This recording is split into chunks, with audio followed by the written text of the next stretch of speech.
Tout croyant est oint, parce que nous sommes scellés par le Saint-Esprit. Nous sommes scellés par le Saint-Esprit. Quand tu es né de nouveau, depuis le jour de ta repentance jusqu'au jour du salut, on est tous scellés par le Saint-Esprit. Donc chaque croyant est oint de Dieu. Chaque croyant est oint de Dieu. Voilà pourquoi tu ne parles pas du mal d'un autre croyant. Mais apparemment, il y a un groupe de personnes qui aujourd'hui, d'ailleurs, tout le monde commence à prophétiser et ceux qui prophétisent pensent qu'ils sont des prophètes. Non. C'est pas parce que tu prophétises que tu es un prophète. Tout le monde peut prophétiser. Mais le fait de prophétiser ne fait pas de toi un prophète. Que tu prophétises et que la chose arrive ne fait pas de toi un prophète. Mon père était de l'autre côté.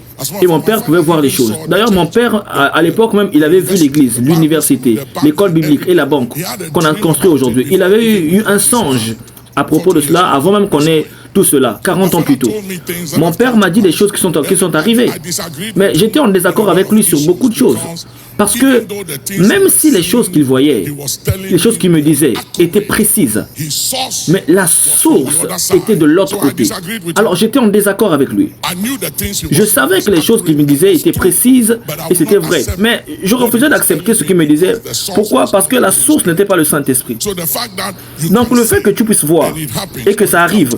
Une jeune fille est venue me voir dernièrement, elle m'a dit papa, quand je vois quelque chose, demande-moi tout ce que tu veux. Quand je vois quelque chose, ça arrive. Quand je vois quelque chose, ça arrive. Moi, je dis non, c'est contradictoire. Parce que l'autorité finale, c'est les Écritures.